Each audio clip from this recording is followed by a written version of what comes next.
Pai Santo, diante do Senhor nos colocamos mais uma vez.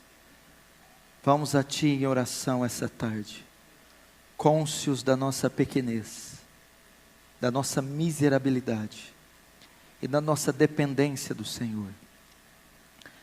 Deus, tem misericórdia de nós, Senhor. O que é para Ti, São Paulo? O que é para Ti, a IPB de Pinheiros? O que é para Ti esse pequenino pedido que estamos fazendo? Deus, só um respingo da Sua glória é o suficiente para inflamar e encandecer esse local. Deus, onde estão os Teus grandes feitos, Senhor? Estamos como Gideão, malhando trigo no lagar, ouvindo o Senhor dizer: o Senhor é contigo. Estamos respondendo: se o Senhor é conosco, por que todo esse mal nos sobreveio? E o que foi feito dos Teus grandes feitos que nossos pais contaram? Ó Deus, não se esquece do Teu povo, Senhor. Estamos fartos de contos, de ouvir daquele que falou do outro, de outro, daquilo que lemos, e nada de acontecer conosco.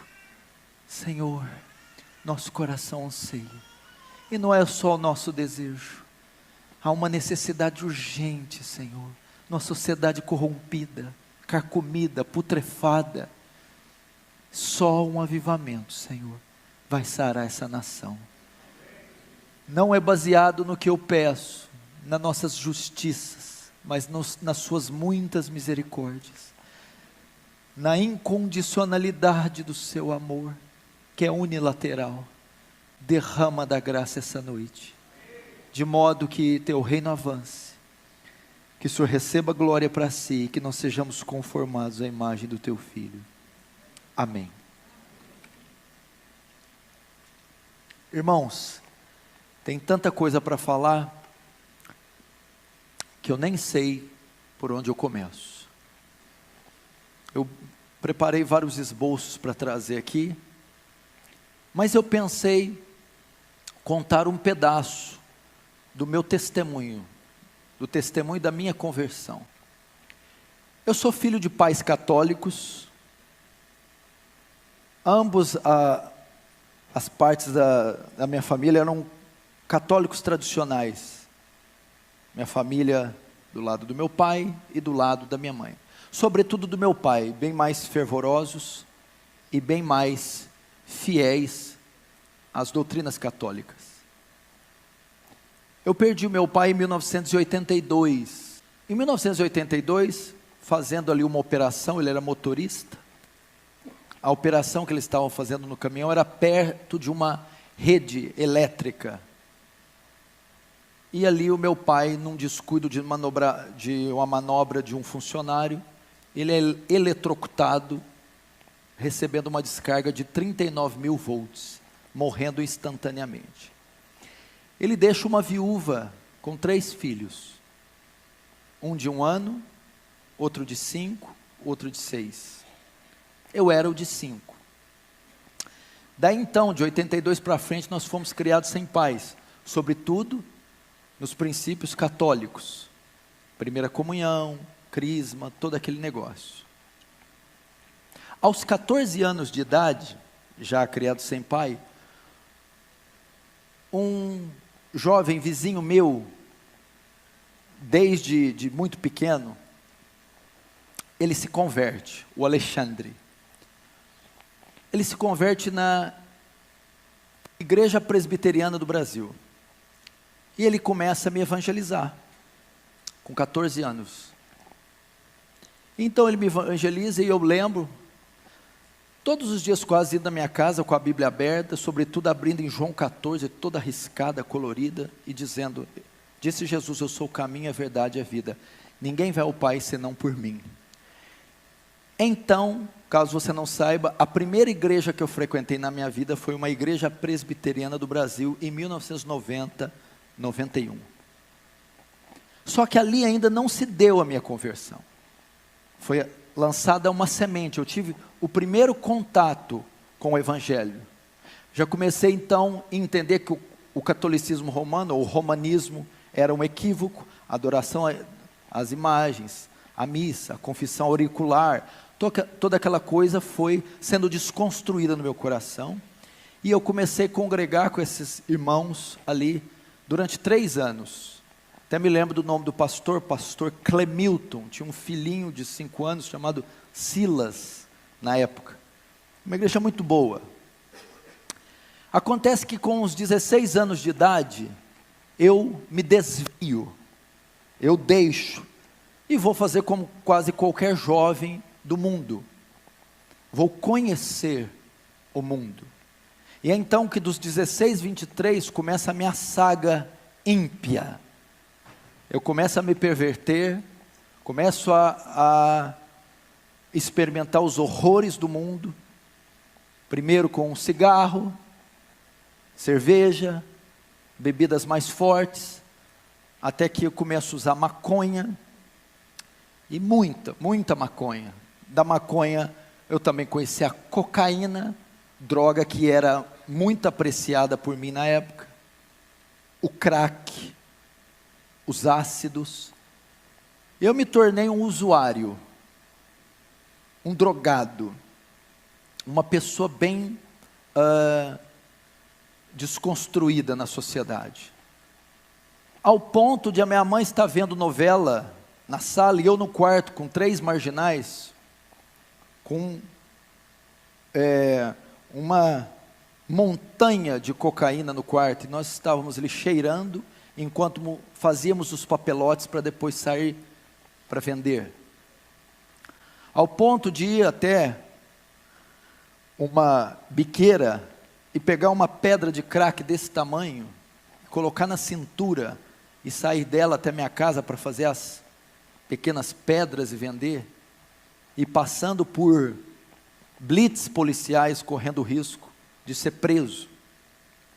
Experimentei isso aí, vivi essa vida devassa, dei muito desgosto para minha mãe, conheci todas as baladas, andava com as pessoas mais ricas da cidade, eu ia nas casas, nas mansões, churrascos e piscinas, e drogas, de segunda a domingo, e ia nas festas mais requintadas, sofisticadas, banhadas com álcool, drogas, ácidos, e festas que terminavam às 7 horas da manhã. Ao mesmo tempo eu conhecia também as mais pobres. Como você percebeu, eu sou um pouco carismático, eloquente, então eu conquistava muitas pessoas. Conhecia também o outro lado, as biqueiras, os traficantes, as pessoas mais sujas, ao ponto de um dia, em uma chuva, uma meia-noite, minha mãe, meus irmãos dormindo, nós fomos para os fundos da minha casa, onde tem, o telhado tem aquele beiral, alpendre, não sei como alguns falam, chovia e pingava, enquanto eu entro com 10 marginais da pior espécie, seres da pior espécie, os bandidos mais vagabundos que se puder imaginar, e nós agachamos os 10 debaixo daquele beiral, para usar crack, dentro da minha casa. Era pichador, skatista, não que uma coisa esteja relacionada à outra, e fui conhecendo tudo isso, fui me tornando um animal, abandonei os estudos, abandonei o trabalho, comecei a roubar, fui pego pela polícia, passei uma noite na cadeia, passei por essas situações, sobretudo aquela semente do Evangelho, estava dentro de mim, eu já sabia da existência de um inferno, já sabia sobre a volta de Jesus, sabia da condição para alguém herdar a vida eterna, e sabia que se morresse naquele instante, eu iria para o inferno. Então o evangelismo, os tempos de presbiteriana, o evangelismo do Alexandre, foram suficientes para causar em mim culpa, foi suficiente para causar em mim noção da minha depravação, noção da necessidade de um Salvador, E as formas de ser salvo, não mais por obras, velas, procissões, missas, mas pela expiação feita na cruz. Sobretudo ainda não tinha dado a conversão. Então foram dos 16 aos 27 anos vivendo uma vida de crime, de uso de drogas, de pecados e urgias, e de loucuras. Eu poderia estar hoje de duas maneiras. A minha condição hoje poderia ser estar morto ou preso. E uma das vezes eu tinha uma moto XLX 350, quem é mais velho vai lembrar, e estava com uma quantidade muito grande de droga na cintura. Ia levar para um condomínio fechado alguns amigos ricos. Uma quantidade suficiente para comprometer bem a sua vida. E é que indo de moto, eu passo numa avenida e está uma blitz policial com 30 viaturas. Na época era o tático, a D20. E eu passo para aquele corredor com 30. Homens com armas de alto calibre. Quando eu passo, nenhum policial olha para mim. Nada.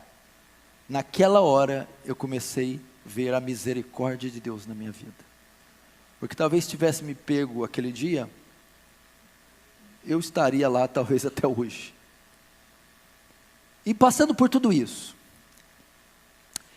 e o que aconteceu? Em um dia, saindo para uma festa de exposição agropecuária, que é comum nessas cidades do interior, onde fazem shows e tem bebida à vontade, nós íamos para uma dessas festas, numa sexta-feira à noite. Nessa semana, um amigo meu tinha ido aos Estados Unidos fazer um high school, e aprimorar a sua condição de atleta de basquetebol. E ele estava retornando, e me ligou perguntando se eu queria que ele comprasse algo para mim. Como eu estava envolvido com o basquete, eu queria tênis na Nike, moletons, aquelas roupas todas. E ele trouxe aquela semana. E eu me vesti de todo aquele aparato gringo. E me aprontei e passei na casa de um amigo meu, o Juliano. Nós iríamos sair aquela noite e ir na festa de exposição. Então quando eu chego, ele está se trocando no quarto, eu estou na sala esperando. Ele se troca só pela metade, vai para a sala terminar de trocar o resto. Ele está sentado no sofá, eu estou de pé olhando para ele, vendo ele amarrar o sapato.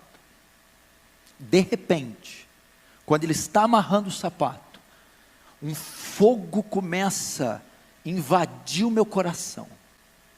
Eu começo a me contorcer. Eu começo a olhar para aquele moletom da Nike, aquele tênis, aquela calça.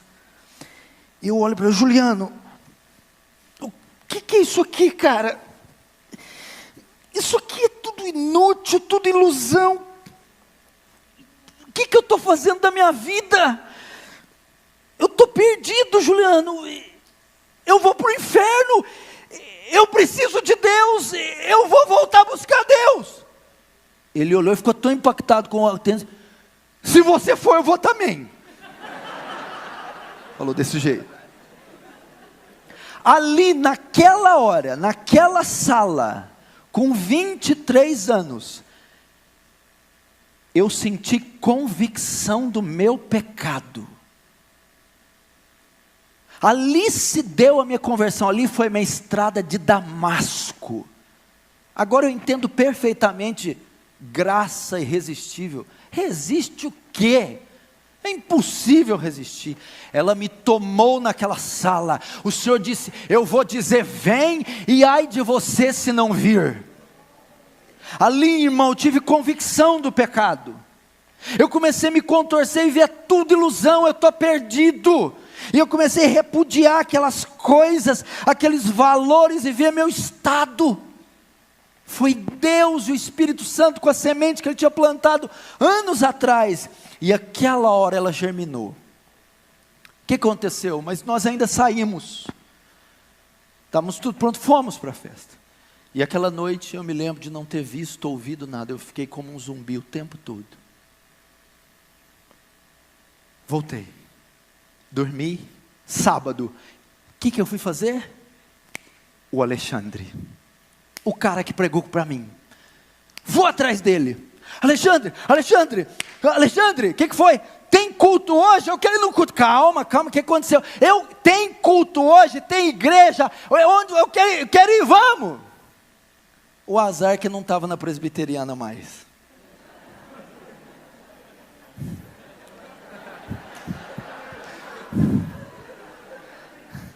Ele tinha uma comunidade, mas novo convertido não quer saber. Falou Jesus, ele está lá.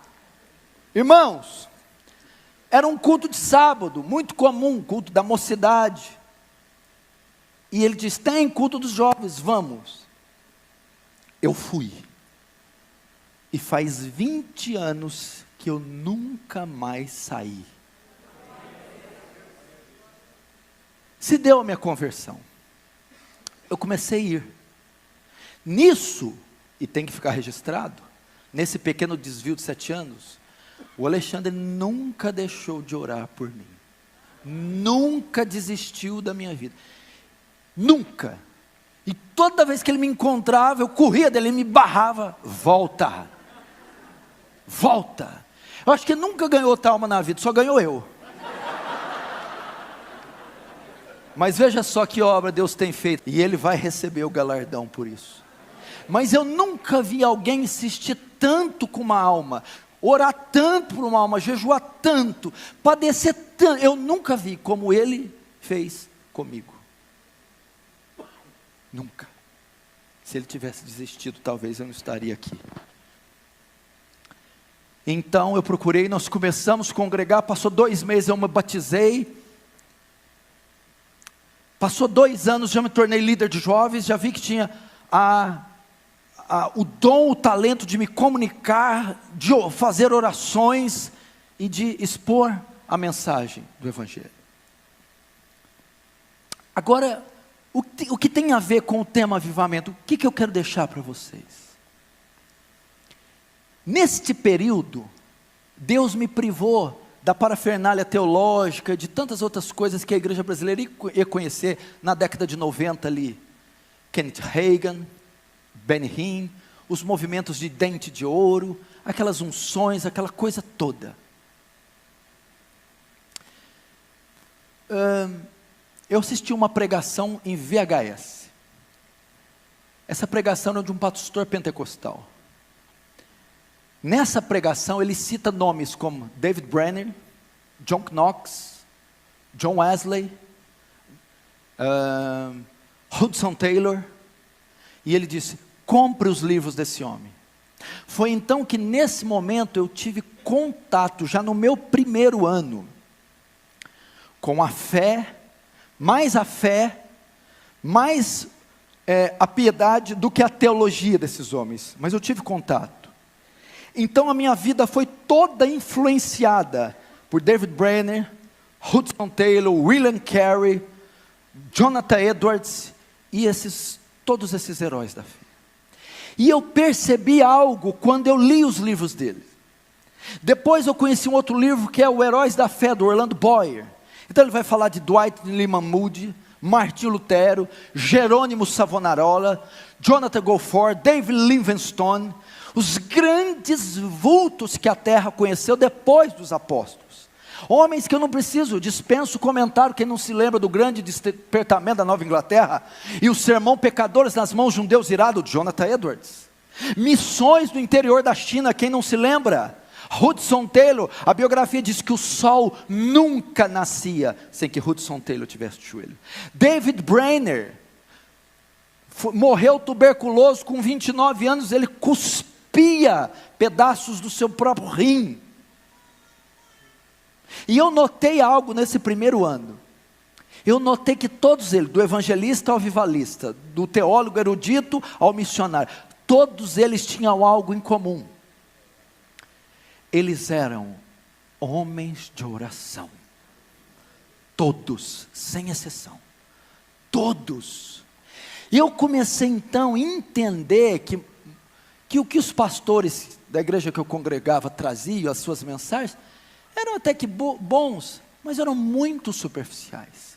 Passei a basear a minha doutrina, a minha fé, na doutrina, no estilo de vida destes homens. Então daí eu passei a desenvolver uma vida de oração, e Deus me concedeu graça. Você quer saber como nasceu a Igreja Aliança do Calvário?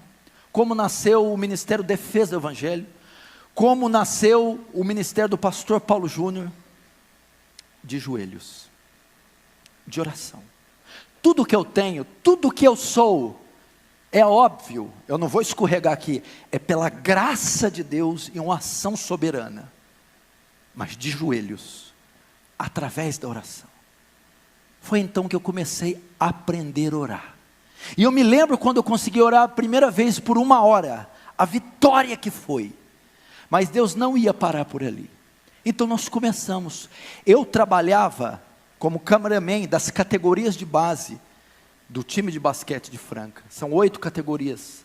Eles começavam a treinar 1 da tarde, e de hora em hora intercalava as categorias até o time principal às 7, 5. O que eu fazia?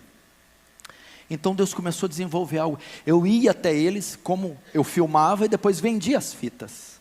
Eu ia até os treinos, subia até a arquibancada, do lado esquerdo era o banheiro feminino. O banheiro feminino é só utilizado em dias de jogos. Eu entrava naquele banheiro, dobrava os meus joelhos enquanto escutava o barulho do tênis e da bola, e das categorias dos times entrando, jogando, saindo, e eu orava, porque eu fui influenciado por esses homens, e eu ouvi que John Knox dizia: dá-me as almas da Escócia, senão eu morro. Então lá dentro daquele banheiro eu começo a dizer: dá-me as almas do basquete, senão eu morro. E eu ficava ali 1, 2, 3 horas dentro do banheiro feminino enquanto eles oravam. E você sabe que eu transpiro muito, estava molhado.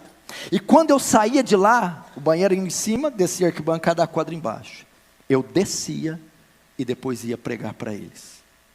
Foi que então começaram a haver conversões no meio do basquete, atletas, pessoas envolvidas. Haviam técnicos, massagistas, haviam preparadores físicos, atletas, e eu comecei a desenvolver o ministério de evangelismo através deles. E foi havendo conversões, e foi acontecendo um movimento, e a igreja, o meu ministério surgiu num pequeno despertamento entre os atletas e os jovens. E foram convertendo os jovens naquela época, e se tornando um grupo que passou a me acompanhar. E tudo em oração, e eu orando ali. E esse grupo, nós começamos a fazer vigílias de oração. E nós fazíamos vigílias de sexta-feira para o sábado, do sábado para o domingo, da meia-noite às 6 da manhã. Eram 5 jovens que faziam, fruto desse despertamento entre os atletas. Eram 4 mais eu, e nós oramos da sexta para o sábado, do sábado para o domingo, até às 6 da manhã. Fizemos isso durante anos, e hoje são pastores da Aliança do Calvário. 90% daqueles que estavam comigo são hoje os pastores que estão comigo. Deus me ensinou a orar. Eu passei então a aprender o poder da oração, ao ponto de, quando eu descia nos treinos e olhava um atleta, e eu dizia: Senhor, é este o próximo que eu vou ganhar. Então eu começava um período profundo de oração, até que ele se convertesse, e eles se convertiam. Deus foi me dá almas, eu fui aprendendo a orar e buscar, comecei a colocar uma lista de almas, colada no meu armário, com 50, 60, 70 atletas e almas e ímpios, e orava todos os dias, um por um: dá-me estas almas, e o Senhor foi me ensinando. Eu comecei então a passar noites e noites em claro, orando. Aprendi a orar 1 hora, 2 horas, 3 horas, 4 horas. Ele me concedeu graça, não foi por mim, mas eu estou dizendo que é possível coisas como essas. Deus faz isso com gente comum como eu e você. E depois eu comecei a dizer: dá-me as almas dessa cidade, senão eu morro. Não importa o que achem de mim. Talvez os teólogos não vão gostar dessa pregação. Aliás, eles não gostam de muita coisa, né?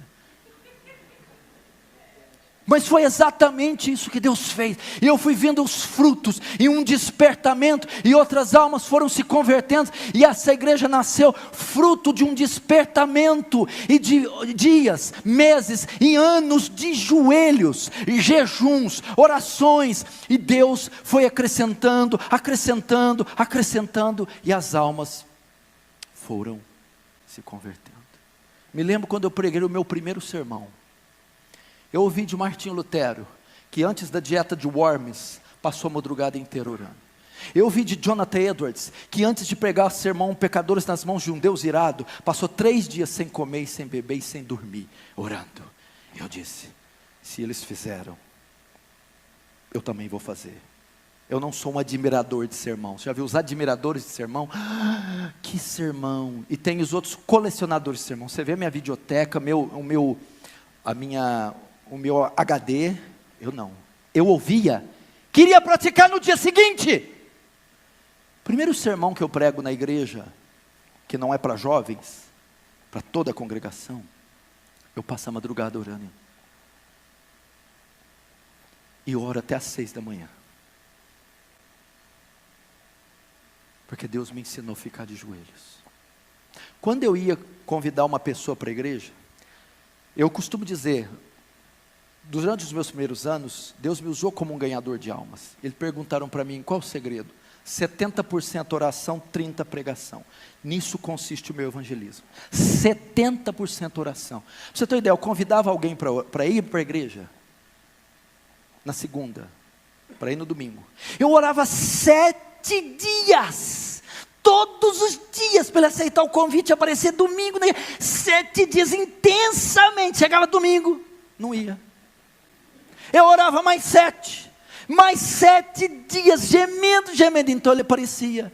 Eu estou dizendo para você que eu orava 14 dias, não é para ele se converter, 14 dias só para ele aceitar o convite e aparecer. Eu orei para um jovem 10 anos pela conversão, ano após ano. Quando eu pensava em desistir, 10 anos. Ele se casou com a mulher espírita. Hoje os dois estão na igreja batizados, membros fiéis para a glória do Senhor. Poder da oração. O poder da oração. Eu vi, irmão.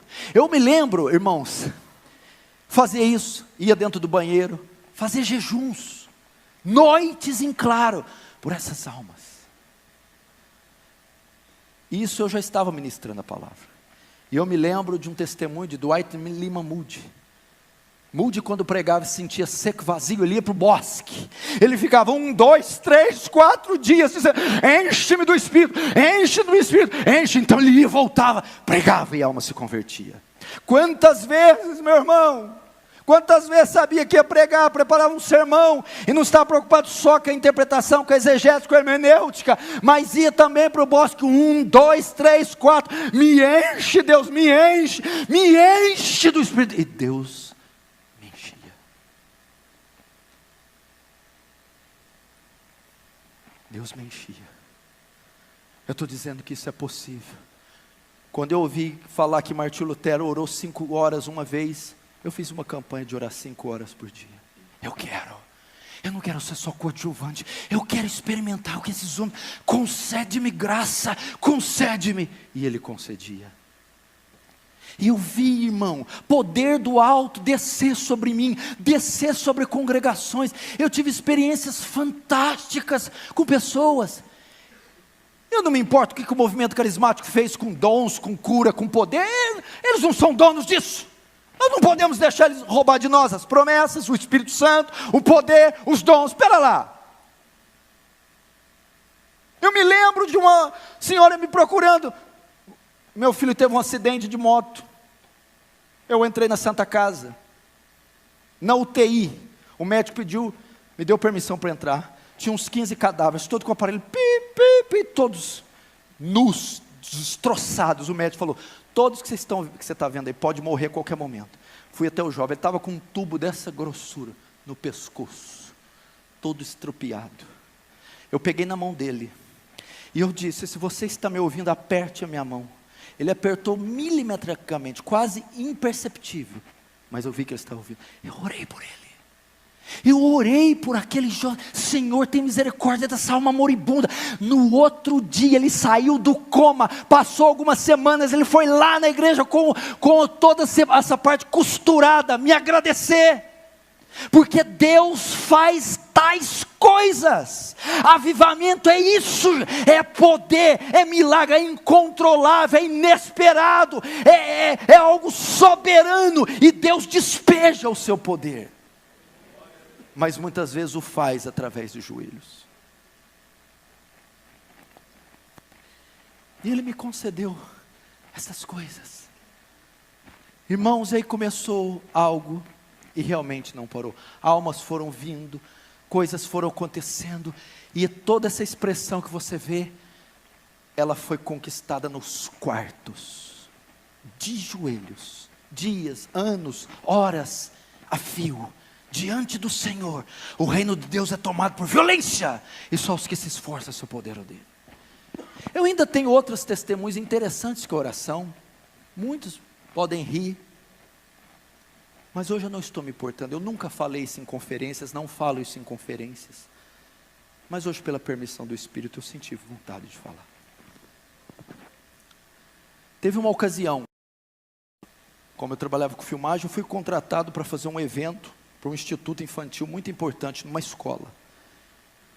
Iriam comparecer mais de 400 pessoas, vereadores, bombeiros, a polícia militar e algumas escolas, em uma quadra poliesportiva. E eles me convidaram, contrataram para fazer a filmagem. Tudo bem, eu aceitei. Depois ele me liga mais tarde: só que tem que ser com 2 câmeras. Tudo bem. Eu não tinha essa câmera, e era algo muito sério. Eu falei: Senhor, o que eu faço? Eu não tenho essa câmera, meu Deus. E eu fiquei aflito e procurei, não consegui achar outra câmera. Numa sexta-feira, o evento era sábado, meio-dia. E eu fiquei aflito, e nada. Chega 2 horas da manhã, eu acordo, levanto e oro desse jeito: Senhor, eu não tenho condições de fazer esse trabalho, porque eu não consegui essa câmera, e eu não quero envergonhar seu nome. Deus, adia este evento, até que eu consiga uma câmera. Fui dormir. 9 da manhã o cara me liga, o empresário: Paulo, está de pé a filmagem? Tá. 10 horas eu vou para o ginásio. 400 pessoas, bombeiros, vereadores, aquela coisa toda. Eu chego lá 10 horas, passa 11 horas, 10 horas não tem ninguém, 11 horas, 2 alunas e um bombeiro. Todo aquele negócio, tudo aquilo. Meio-dia, nada. Meio-dia 40, nada. 1 hora eu li na câmera, já entendendo o que aconteceu. Eu estou ali ajustando, e ele chega para mim: Paulo, pois não? Bom, você deve estar percebendo que não veio ninguém. Você não quer adiar a filmagem, não? Quase que eu falei: não, imagina.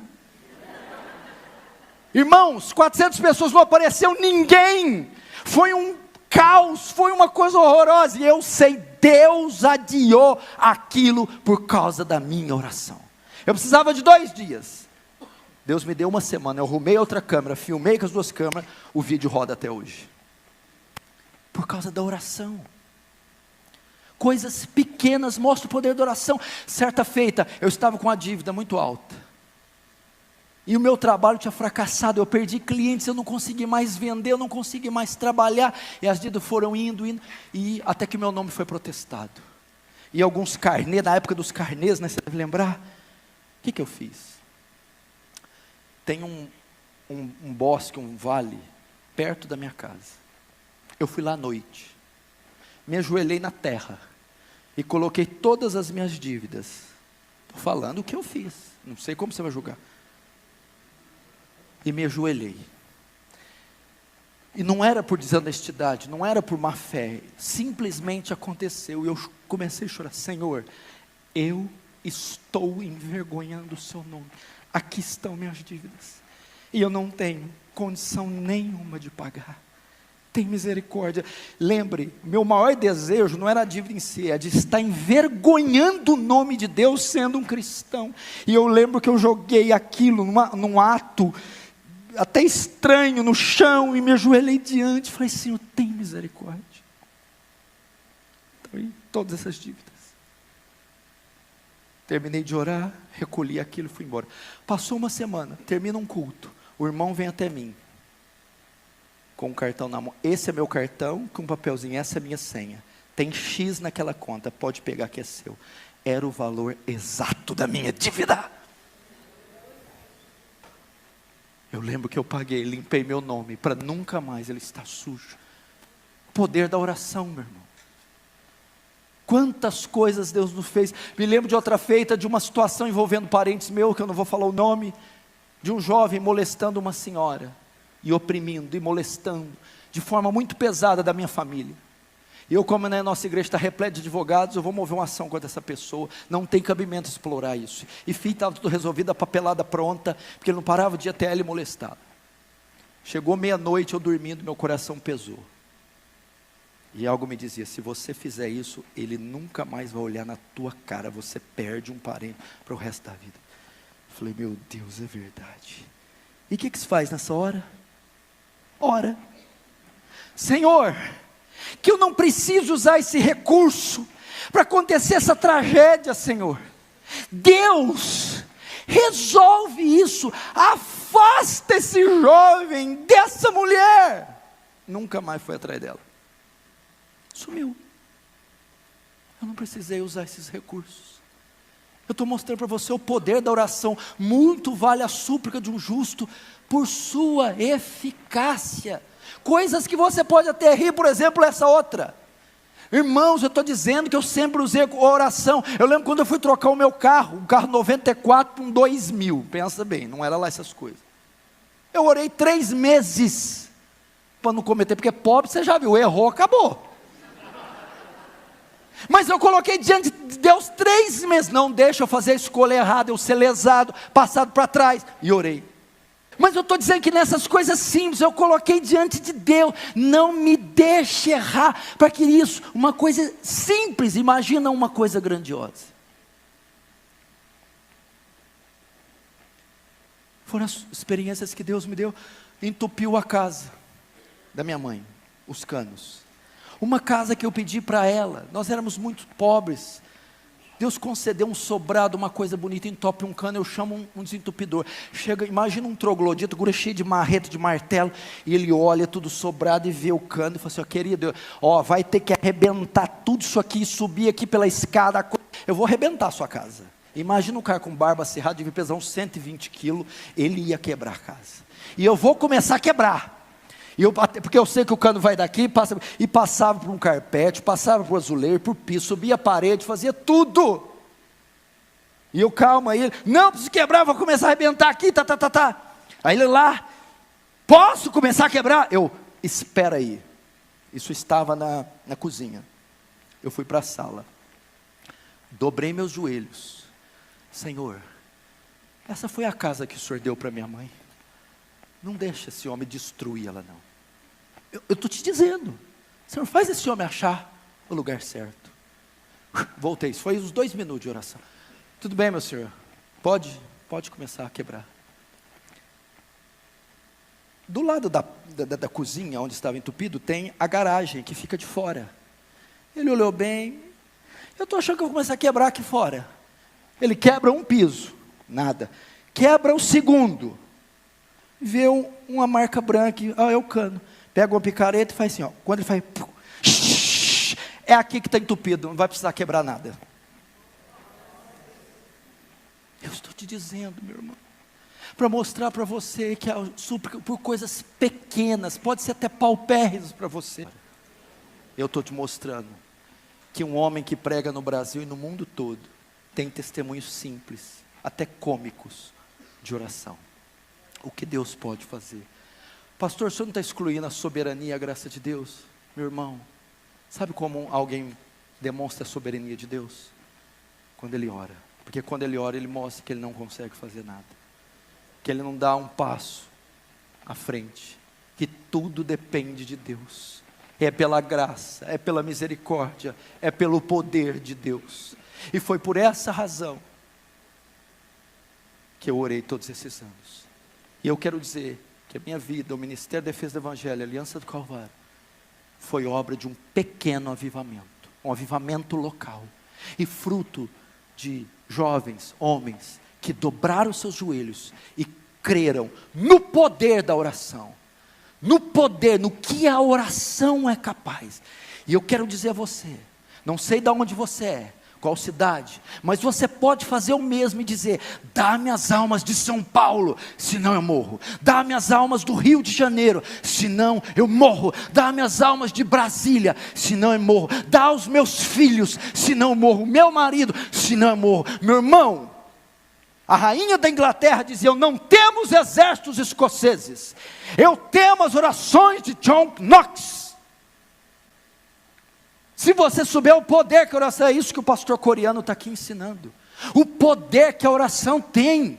Ore, aprenda a orar até que fogo do céu desça, até que Deus nos avive, até que Deus levante esses ossos secos e o torne um poderoso exército.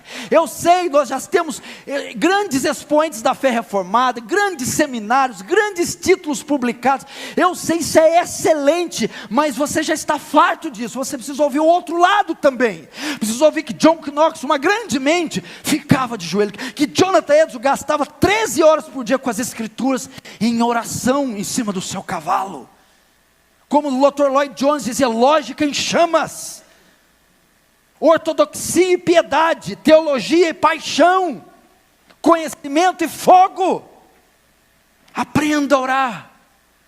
A oração não conhece fronteiras, não conhece barreiras, não conhece sexo, extrato social. Qualquer um pode executar. É tão simples e tão fácil que uma criança pode fazer. O que você no seu quarto é capaz de fazer? Você muda contextos, reis, você muda leis, estações ali de joelhos. Onde o seu braço não chega, a oração chega, meu irmão. A força que você não tem, ela dá. Ela levanta, ergue, santifica. Ela dá conhecimento, graça. Aprenda este ofício majestoso. E com esse simples, humildes, cômicos testemunhos, aprenda a orar. Vamos ficar de pé.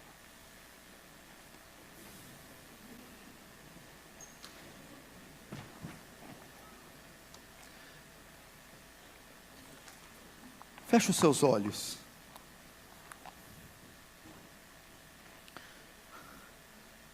Senhor Deus, ensina-nos a orar, Senhor. Os discípulos do Senhor chegaram até o Senhor e disseram: Mestre, ensina-nos a orar. Irmão, o avivamento tem muito a ver com oração, Senhor. Faça como David Wilkerson. Diga assim: Senhor, quebra as minhas rótulas se necessário, mas me mantém de joelhos. Você que é mãe, peça para Deus: me faz uma mãe intercessora, uma esposa intercessora. Você que é pai, oficiais, pastores, presbíteros, para suas congregações,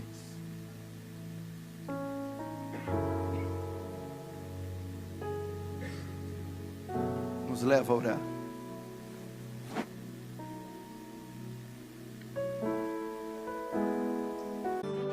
Antes de você fechar o vídeo, eu tenho um recado muito importante para você. Talvez você assista os vídeos do canal há muitos anos e ainda não é inscrito. Então, eu te convido agora mesmo a se inscrever. Basta você clicar no botão vermelho aqui embaixo do vídeo e inscreva-se. E para você receber novas notificações de novos vídeos do canal, acione o sininho que está à direita deste botão. E se você gostou desse vídeo, clique em gostei e ajude o canal Defesa do Evangelho a alcançar mais pessoas para que possam ouvir o verdadeiro Evangelho. Deus abençoe você e um forte abraço.